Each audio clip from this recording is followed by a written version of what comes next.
trying to get on a hammer. Yeah, see about that draft. But that was, again, some hella good Divine Storms from Tiger JK. Simplicity has obviously put so much thought into these hammer comps. I would not be surprised if we just see that banned. There's no way, right? Unless you are 100% willing to commit to a Chromie. But then you give Garrosh, which Tempo has been banning Garrosh every time. I think I'd be more willing to deal with the Garrosh than, nope. All right, does Tempo first pick hammer? Maybe. I mean, there's obviously formulas out there that can deal with Sergeant Hammer. It's just so far they've been very few and far between.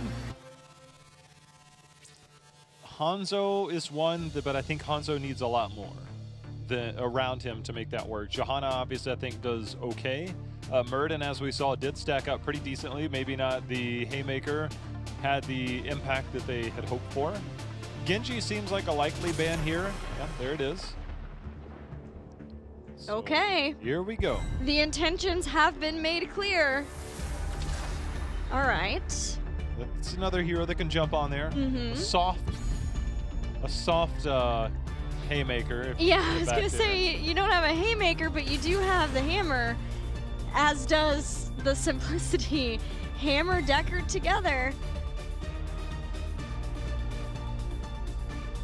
I don't see how you can not pick Chromie. Like, what else? I mean, I think Hanzo's okay. Who else has good range? Raynor has a really cool trait still before he gets reworked. He's got 6.5 range. I think Chromie is more likely to be picked than Jimmy right now. We'll see if that changes post-rework. With 6.5 range. I get where you're going. I can respect it, Malfurion.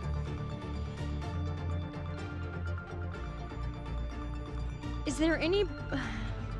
Yeah. There's no way you can not Chromie. Now, the question begs, what Chromie build?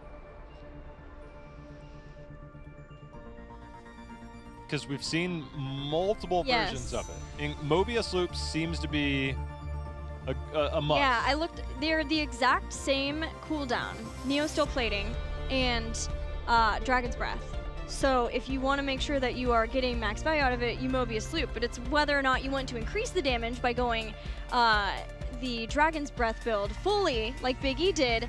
I think Prismatis has improved that it's just fine as long as you are accurate. Not that Big E wasn't. Big E was landing insanely accurate. Yeah, though. Big E built his stacks up super fast, though both of them, his level 1 and his trait. So we'll see. But that is a good question, and one that I was wondering myself. Well, Malfurion also has Enervate as well to help with cooldowns, so some control. Johanna, I like it. Murden seems like it might be a thing that we could see, but Simplicity could just as well pick that up to deny that from Tempo Storm and limit their engagement tools. I think that's very likely, especially given King Caffeine. The only scary thing is that teams can be worried about people diving past the Murden since you just have the Stormbolt. Thunder burn a little bit to try to slow people down as they dive in, but we've seen at MSB that people have been willing to do that, and that might be where Sergeant Hammer normally would be a little bit scared, but between Neo Steel Plating and the Deckard Cane and the control there, I don't think it's going to be quite as terrifying, especially since from what we see from Tempo Storm, they already have Chromie. That would maybe leave her and Malfurion vulnerable, so I think it would be a good pickup for Simplicity. You know, if you're worried about getting supplemental heals and armor available to the Sergeant Hammer, similarly to Brightwing, but somebody that might have a little bit more offense to them, somebody I hypothesized on the ride here on Volskaya. They also throw owls. No, I know. Well, now maybe because it's Stitches. You think Stitches to Rhonda? Well, okay, so the reason why obviously is you can stun, you can reduce armor, and you can make targets vulnerable, but you have at level 4, you have a spell armor option. I believe it's 15 armor, and when your heal is on a long cooldown, but every time you auto attack, it comes down cooler. So obviously Deckard has incredibly low cooldowns, can really keep that there. But if it's a matter of do we need double support, and what really gives us that double support option, but also gives us that protection and maybe some damage that might be needed. I'm really starting to wonder. Obviously, the real reason Tyrande isn't picked is because she's more of a liability. Her health pool's not incredibly high, despite her having healing.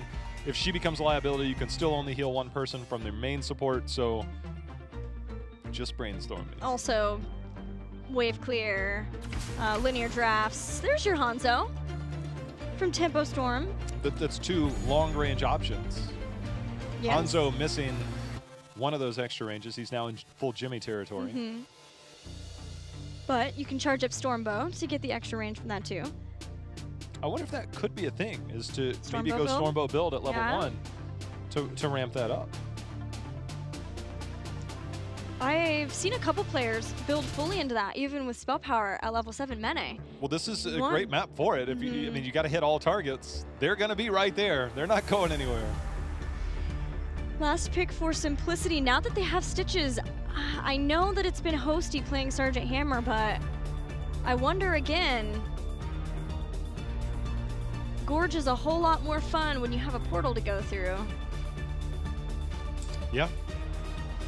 Was it Fury that was tweeting out? He's like, this composition. He did. That was a very different composition. I was on Volskaya too.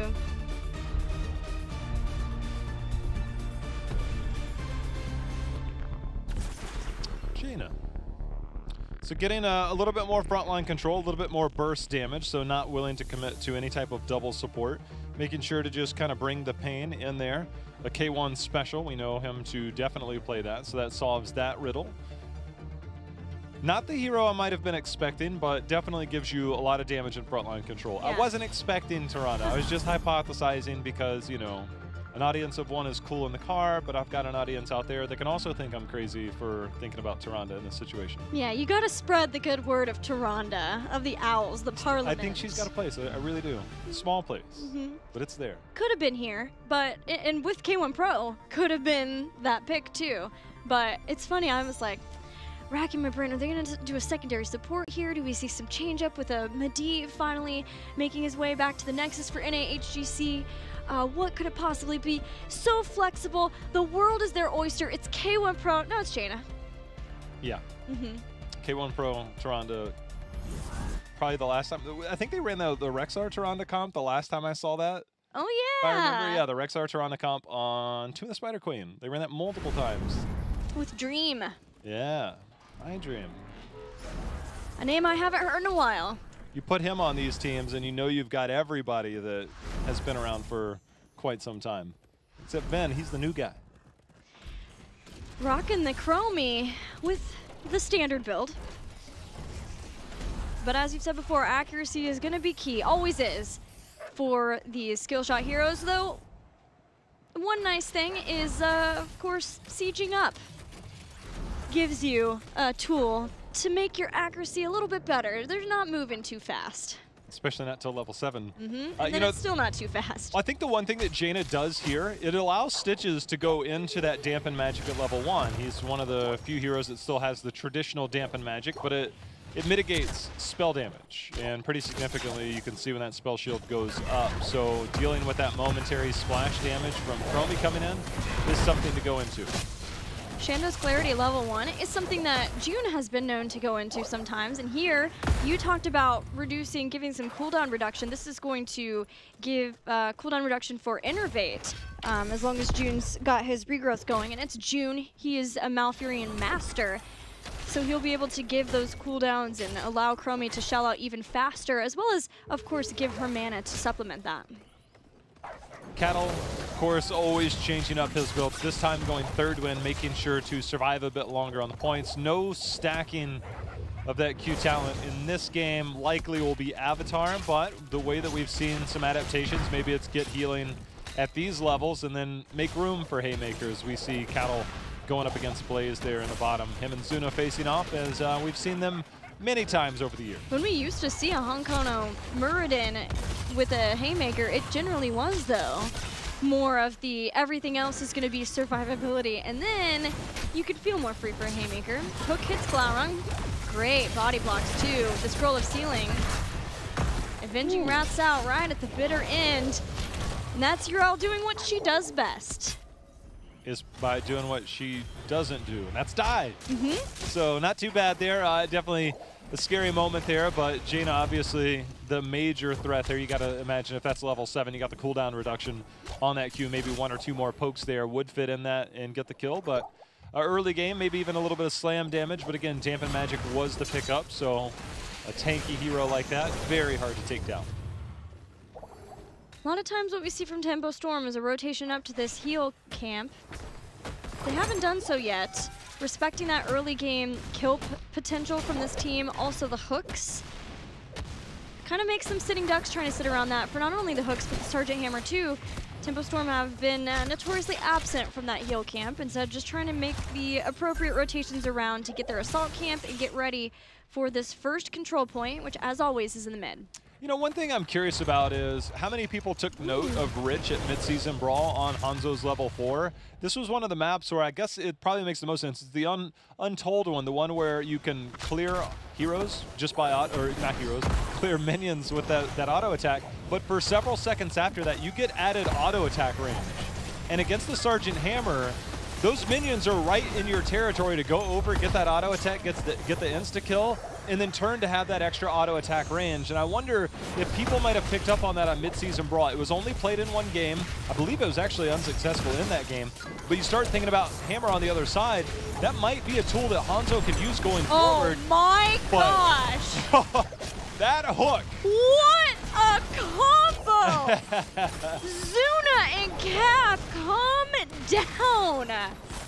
Dude, I felt bad for Vin. He was there and then he was gone. Hook jet propulsion, the dream. Tempo were like, yeah, okay, you can have the point for a little bit. We'll contest in a little bit. Yikes. All right, so you were saying? Yeah, Hanzo's level 4. I mean, it pretty much tried to summarize it there, but his other level 4, because you get the added range to it, it's the ignore all distractions. So you instantly kill minions, which are right beside you, and then you get extra 2 auto attack range. As King Caffeine running for his life here, there's going to be a stun, there's going to be some added damage. But Hosty and team, they're sieged up here. They're protecting Tiger JK, putting out the heals. The big flank from K1 Pro, though, has got Vin on his heels with the real action here. As Blaze first to fall, Hosty, there's no way he survives. And a very, very aggressive approach here from Tempo Storm pays off.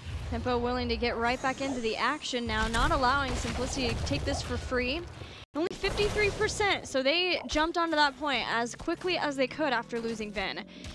K1 Pro's known for those Jaina flanks, but unfortunately not being able to get enough done to take out Vin in the back. He was forced back, and then that is just one of the primary problems with the Stitches, is if he gets controlled on that front line, he has no real means of escape. Putrid Ball can help because it gives you the movement speed, but body blocks are a very real concern for him, and a lot of crowd control, which is what Tempo Storm does have. 8 is here, slowing stands is the choice of heroic ability. Another hook, it's Fan though, he has natural agility.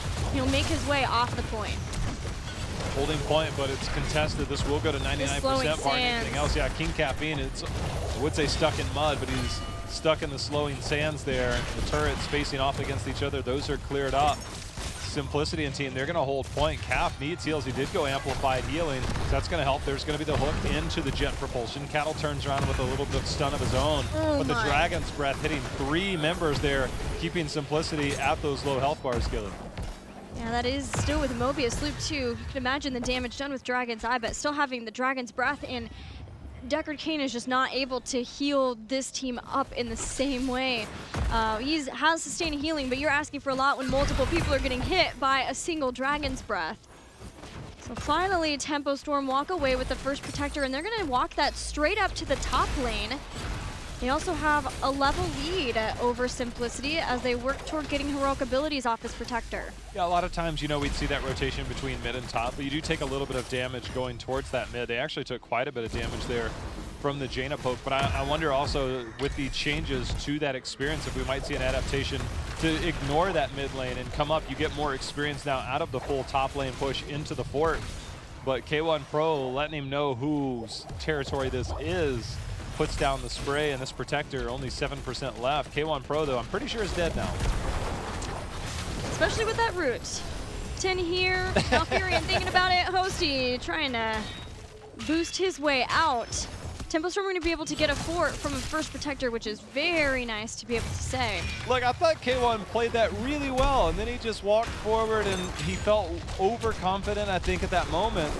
And again, I think that prioritizing just going straight through that top lane, we're now looking at a much larger lead than we would have if we just get the simple double lane rotations with the well. Obviously, they still did damage to the middle, but the aggressive front to that top lane might be the new way to approach this map. Yeah, I want to talk about this level 4 talent for Urel because it seems like it could be very influential in Simplicity's ability to get kills.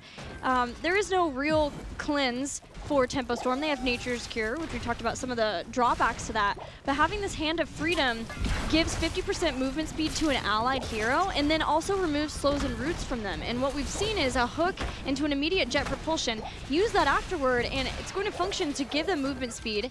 And then hopefully if there's a slow from Jaina, it's enough, or a root from Deckard, enough to allow them to run away in time so that Urel can try to help save, especially if there's a hammer that follows that up for a disengage. You bring up a really good point there. We'll see how it plays out. Time Trap should lock one member down. Hook's gonna miss there, and the healing pulse picked up here by Tempo Storm. So again, getting a little bit more control. Urel seems to be able to do a little bit of everything, so working out there. Cattle walks forward, gets another hammer in the face. Yeah, and he's actually completed his baseline quest, so he does get the Pierce now.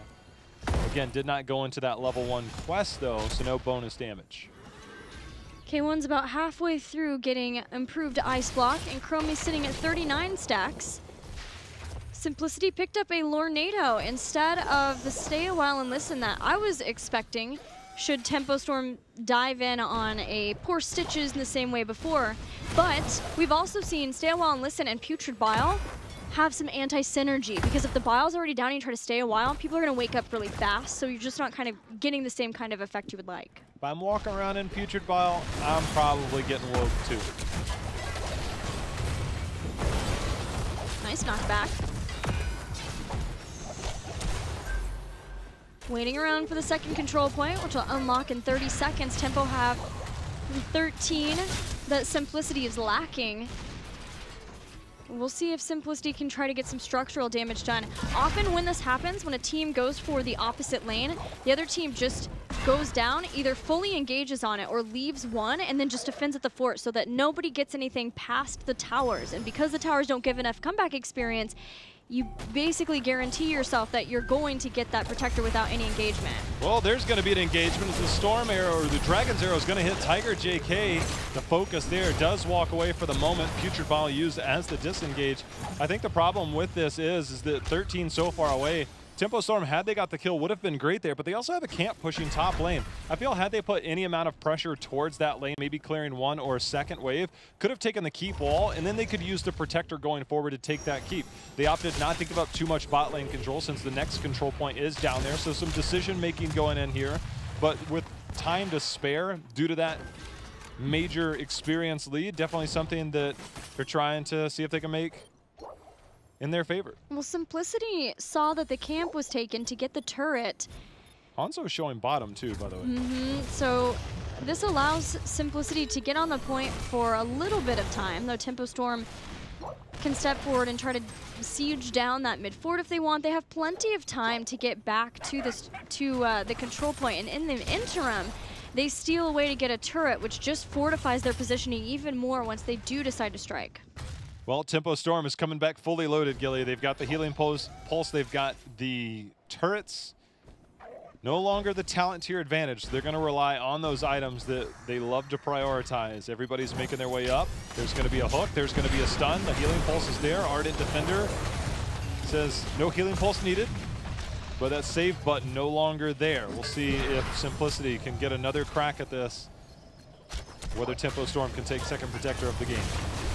This has been really good synergy from the front line, but if they're going to get that kill on someone so tanky, they're going to need to somehow get K1 Pro in there, and that slowing sands is separating the team. Blunt Force Gun is out. Lornado and Bunker are going to disrupt somewhat from Tempo Storm, but with a Tranquility behind, Tempo Storm are going to be very healthy as Simplicity come out of this bunker. Yeah, but now the damage is coming in. Cattle gets hooked in, goes right back out, does get rooted. Zuna holding point, but for how long, as he is going to be the first to fall in this long skirmish.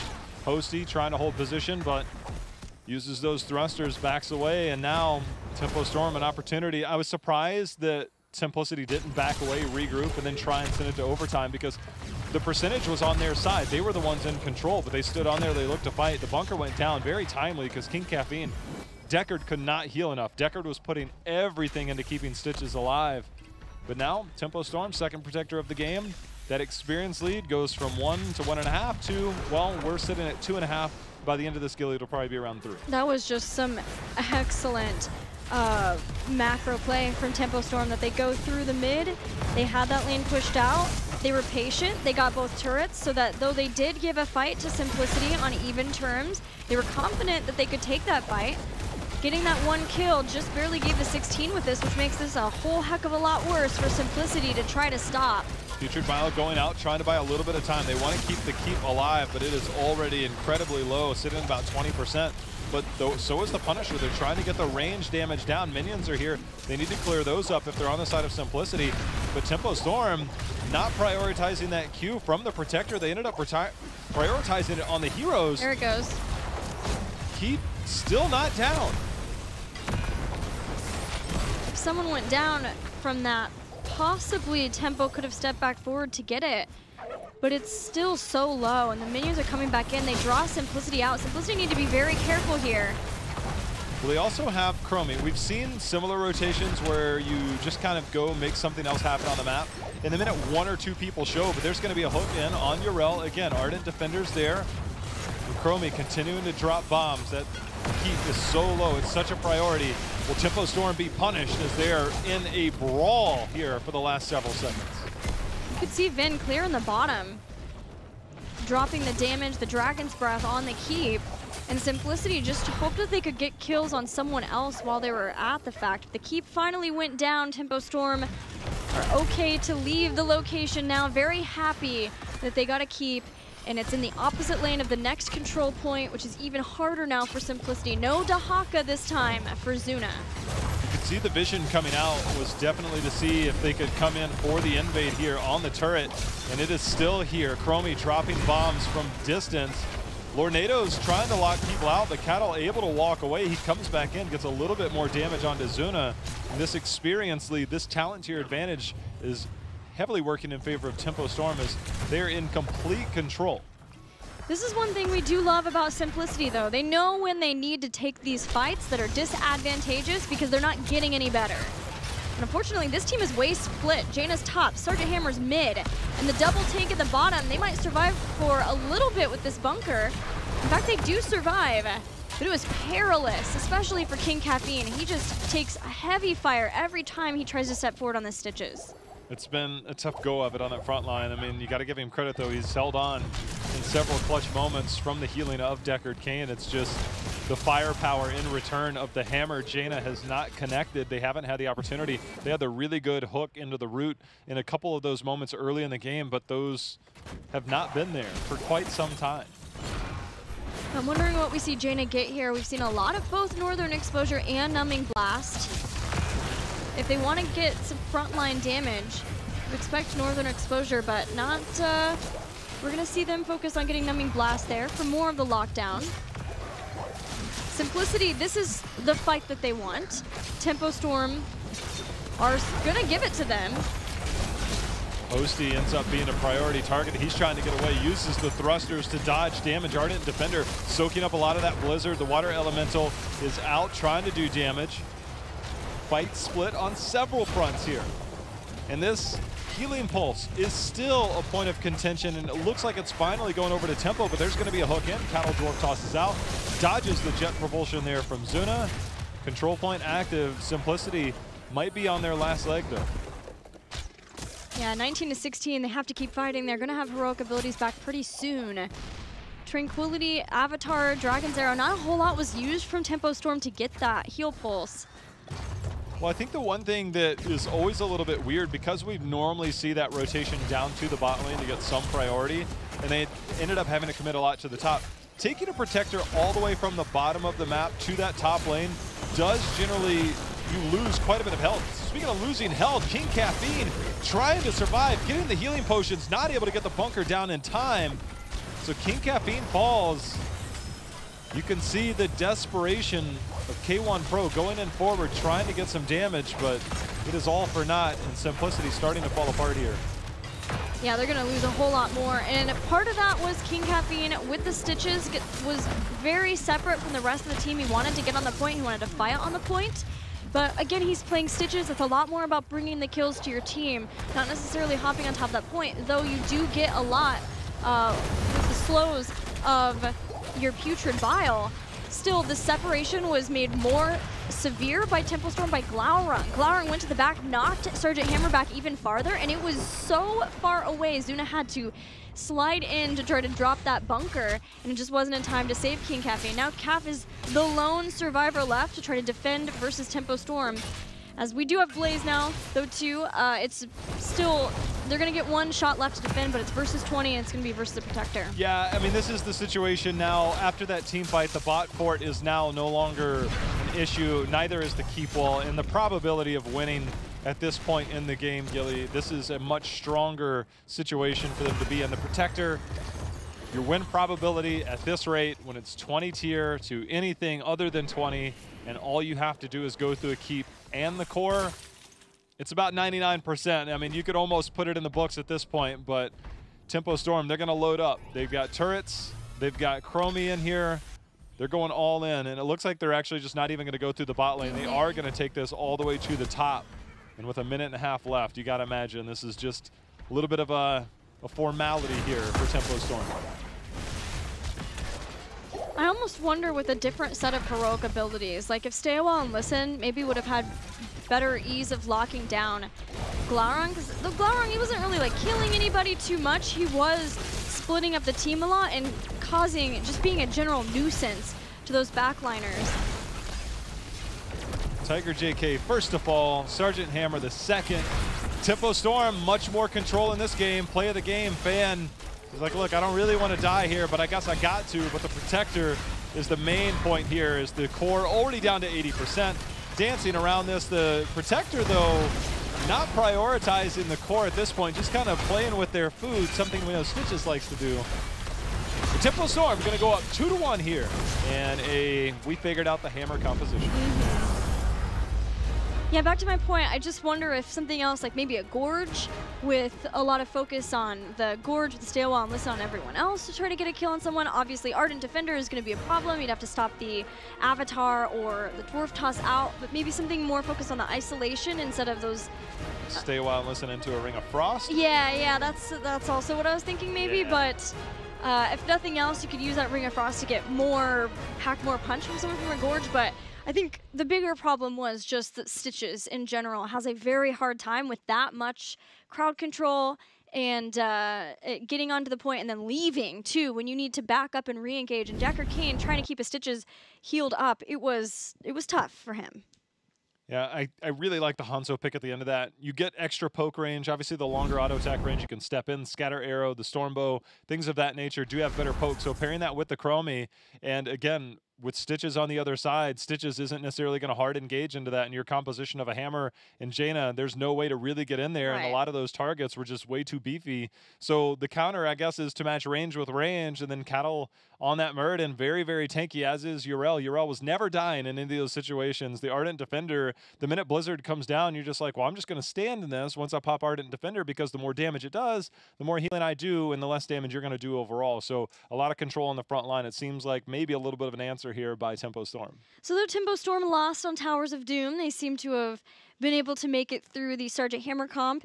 A lot of that is a different map too, but then the Chromie does seem to be working out now for different teams, though, like you said too, Hanzo at the end seemed to be a nice adjustment or a nice addition to that kind of composition. Yeah, Tempo Storm, again, normally I think at this point when we see Volskaya, it doesn't have the same impact in the early game, but that death on K1 Pro, I think, was a major setback for Simplicity. It seems like they had held that top fort, but then he overextended just a little bit. That protector was just about to expire. Ended up catching the tail end of that, getting the explosion, but the follow-up route and the Storm Bolt out of that was very good on the side of Tempo Storm, and I feel had that fort not gone down, that experience differential might have been much less to overcome, but it just seemed like Simplicity, they got desperate. They went up, tried to take a fight without 13, or at least try and get back onto the point to force the rotations back, but that allowed Tempo Storm to reload with those turrets, had that healing pulse, and again, it's just a lot to overcome because Tempo Storm prioritizes those items more than anybody, and they're willing to concede time and points just to load up, and they'll take an even talent to your fight as long as they have the item control.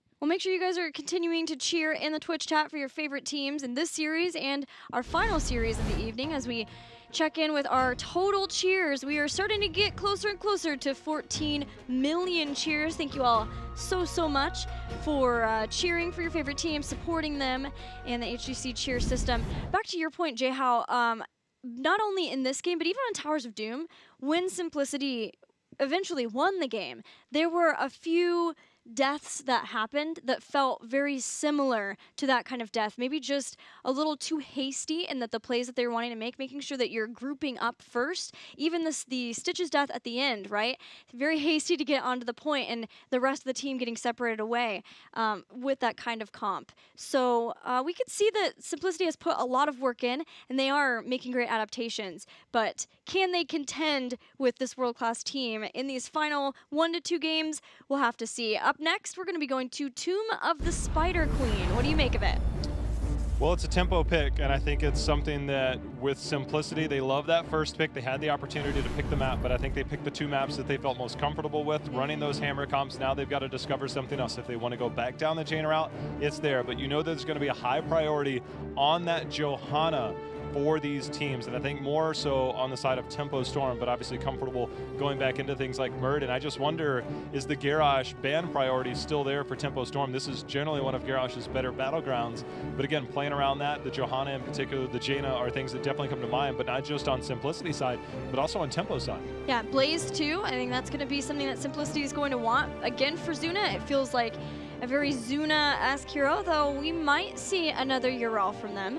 Worked out on Towers of Doom, but it's funny that you talk about Johanna being a contested pick for the 2 teams, because though she is, both teams have been playing her, it's not Cap's favorite hero at all. It's never really been Cap's favorite hero, so I know that he's like, why does she have to be so meta right now? She's strong. She has had that pairing with Jaina that's actually worked out really, really well. So if they want to play to the strengths of that composition, it's definitely available to them. Again, I just think that Johanna on Tomb of the Spider Queen, as what we've seen from some of these teams, might actually be first pick worthy. And that is something that we will see, because I think that because Tempo Storm's going to be second pick, if Johanna's not first pick, I cannot imagine a world where we don't see Johanna going over to Cattle in that early rotation. Tempo Storm played Maiev Genji on this map versus Octalysis on Friday, and though it felt very wave clear light because of that Johanna, a lot of that was saved, and they had a lot of priority in getting the first turn in, and they got a lot out of it. So expect that Tempo Storm also could just go aggressive too. There is that indication that seems to be how they've been playing quite a lot since, I mean, before definitely, but in the